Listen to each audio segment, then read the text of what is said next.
victory means for Ukrainians, it's restoration of full territorial integrity and sovereignty in internationally recognized borders of 1991.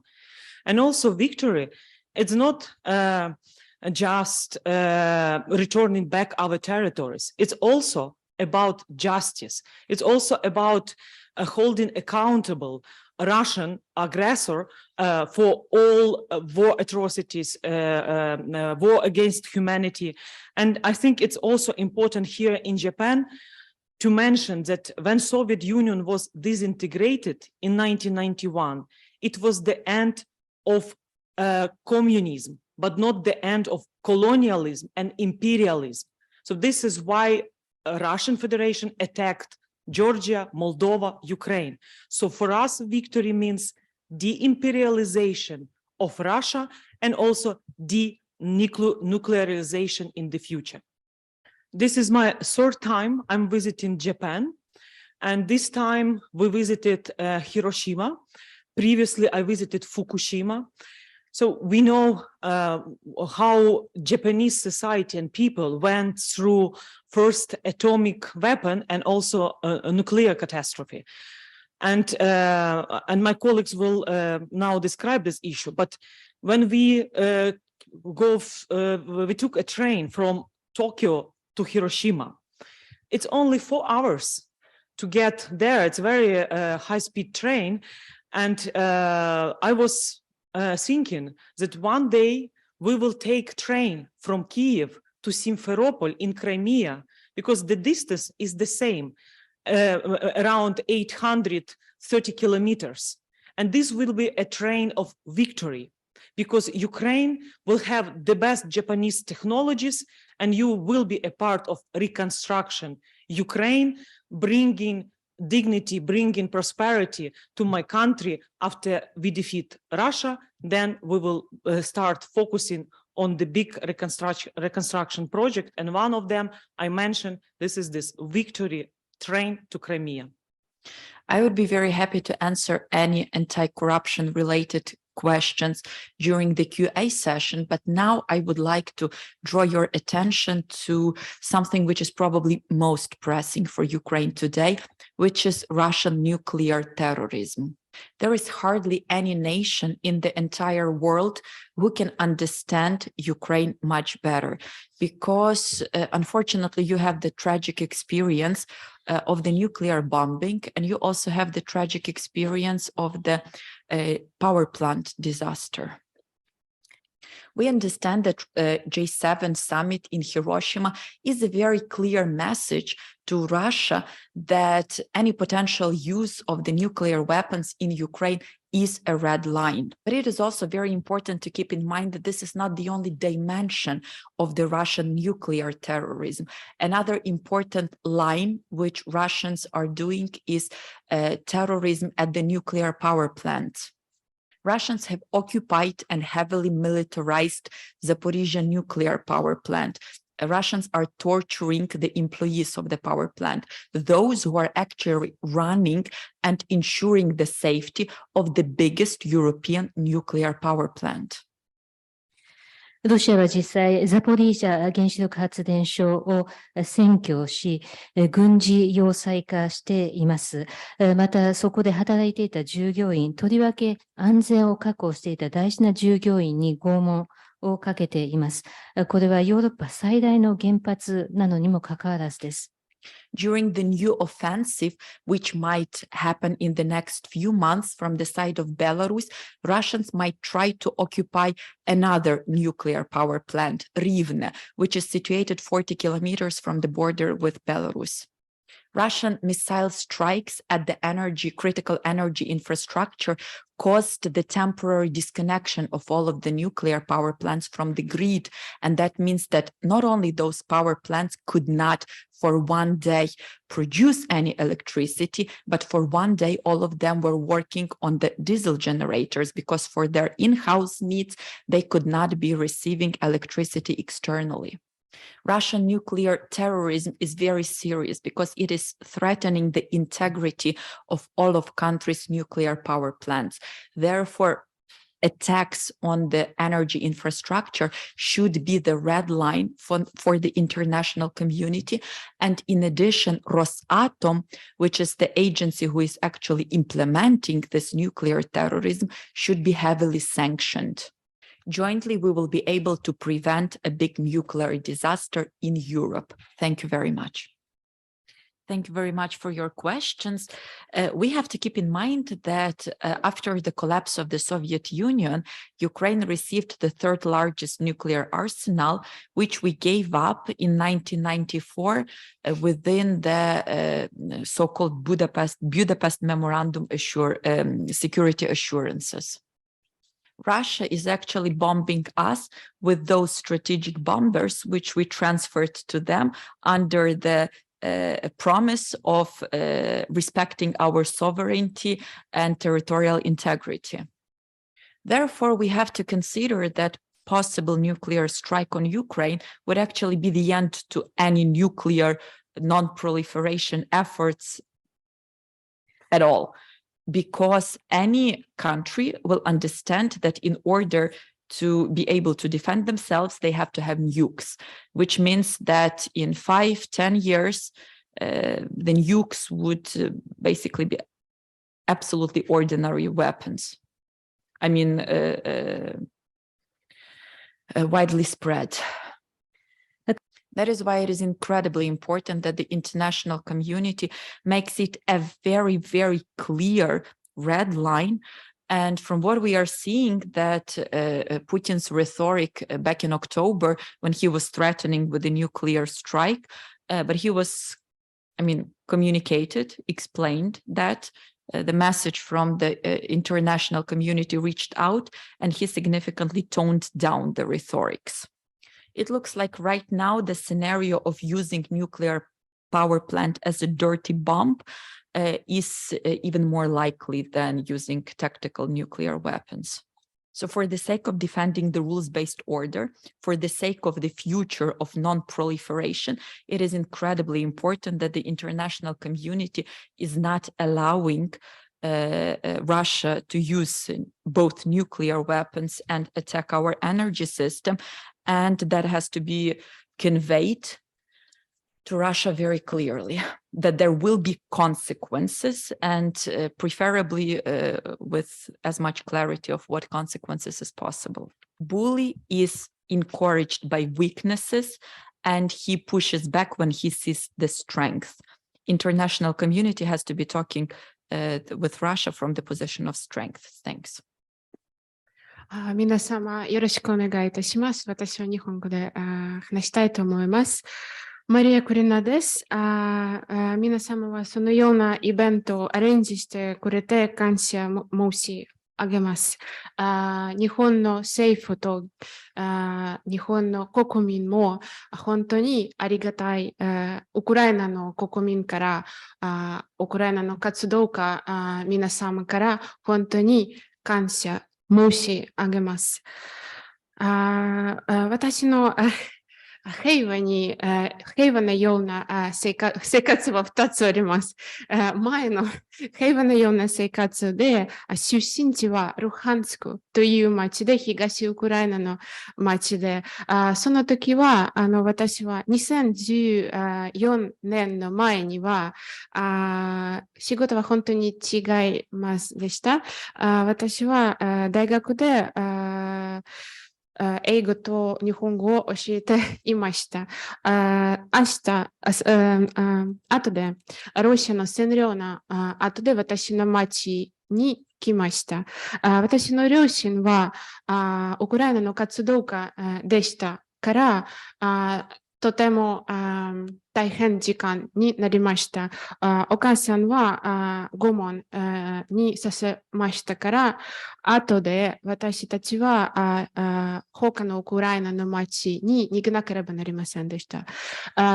そして、その時私は人権擁護者のことについて、人権擁護者になって大切なことだと思いました。どうしてというと、ロシアは2014年のからクリミアでと東ウクライナのルハンスクとドネツクに人権犯罪と人権侵害はたくさんしました。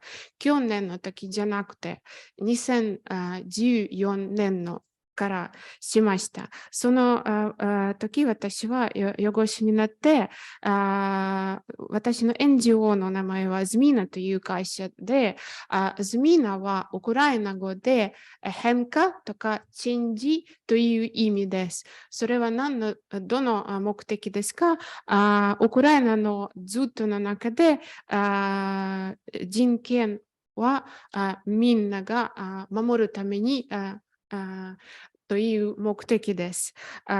去年の2月の24日から私の NGO と他の30 NGO と一緒に法律のスペシャリストと一緒に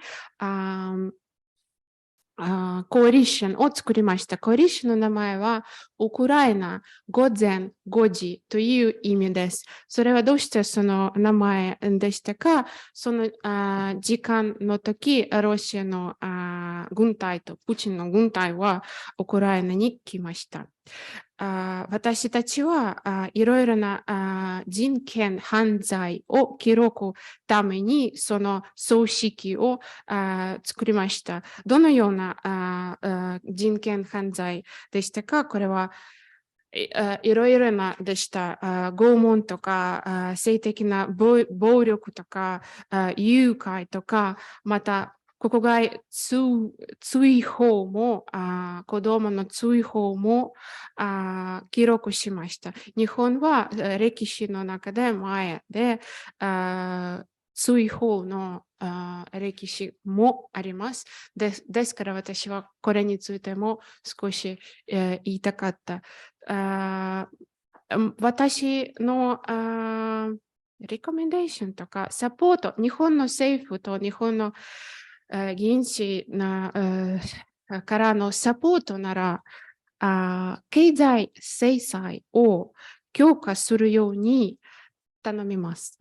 ね、占領した地方、ウクライナの占領した地方で犯罪した方も個人の制裁も再生をしたらこれも大切なことだと思います。日本のサポートを頼みます。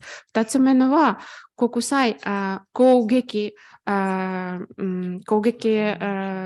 罪の裁判を自立を作るために日本の政府の指示をしてくださってウクライナの政府とウクライナ国民悩んだ国民も本当にありがたくなります。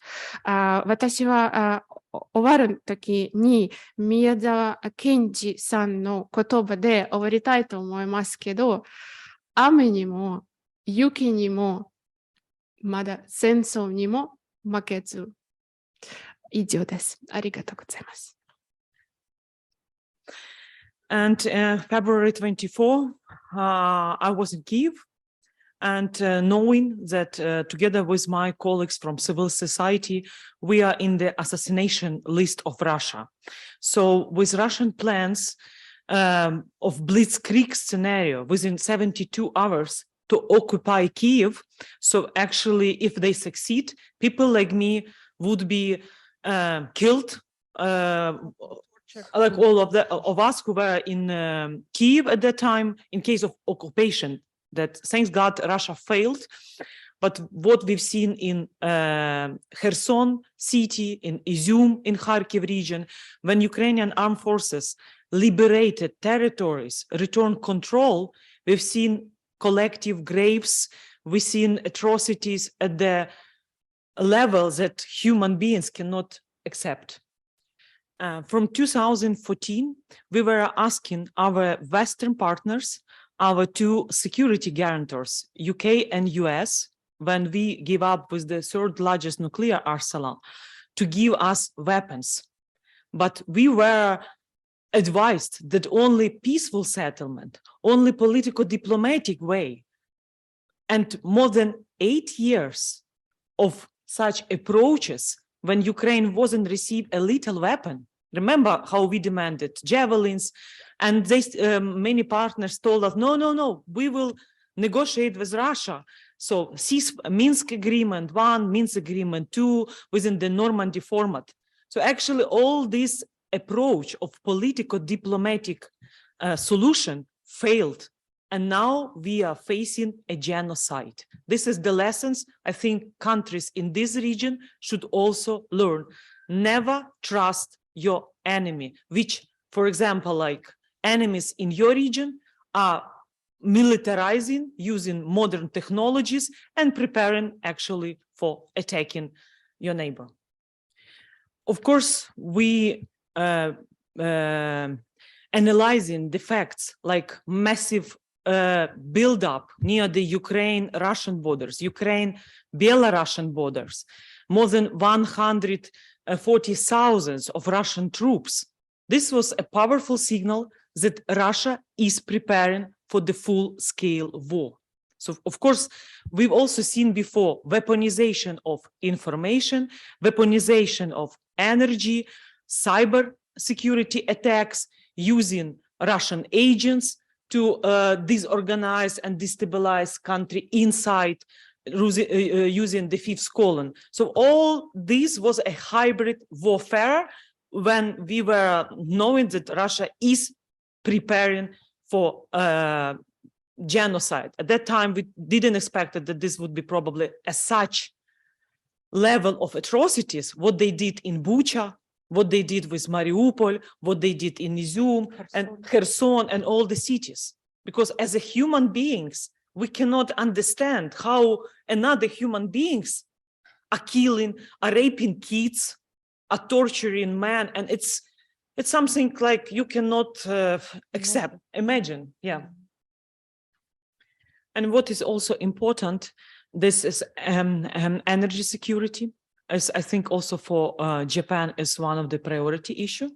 Remember the Nord Stream 2 project, how Russia was trying to extend its monopoly and then weaponize energy to strengthen its influence at the European Union decision makers. So I think we all have to become independent from resources from authoritarian regimes.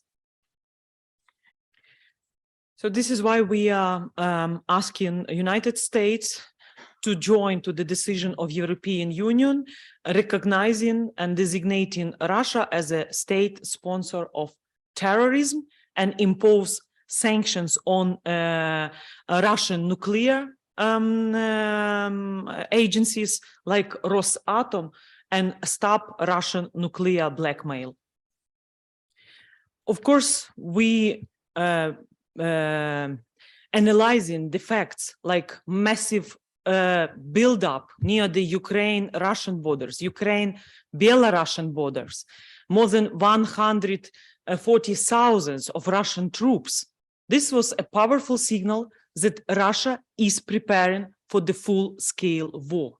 So, of course, we've also seen before weaponization of information, weaponization of energy, cyber security attacks, using Russian agents to disorganize and destabilize country inside, using the fifth column. So all this was a hybrid warfare when we were knowing that Russia is preparing for genocide. At that time, we didn't expect that this would be probably as such level of atrocities, what they did in Bucha, what they did with Mariupol, what they did in Izium and Kherson and all the cities.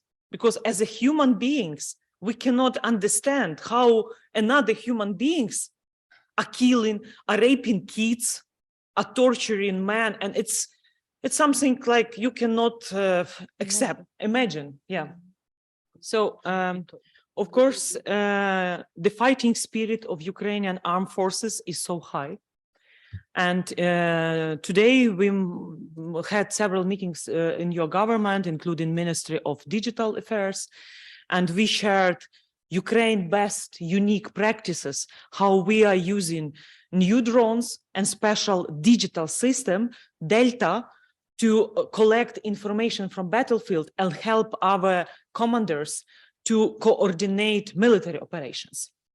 So we are really, with limited resources, we are doing best, and we already released or deoccupied, liberated 1/2 of the territories which after February 24 were occupied by Russian Federation.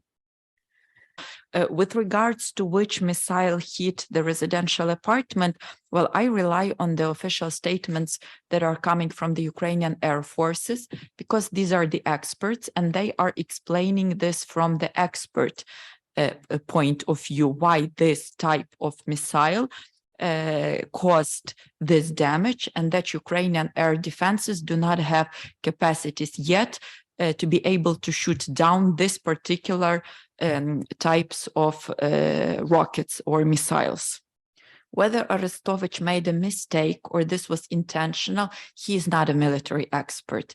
And why he started commenting on the issue without waiting for the expert comment from the Air Forces, I have no idea. He resigned, President's office accepted his resignation, and I think that this is full stop. And in addition, Arestovich was never an advisor to the president. He was a kind of a non-official advisor of the president's office. So that is why I distinguish that, please.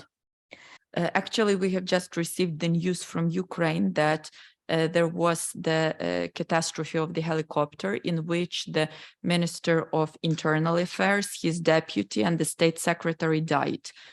We are absolutely shocked. We do not understand why this happened. And yeah, that's kind of a little bit puzzles us now.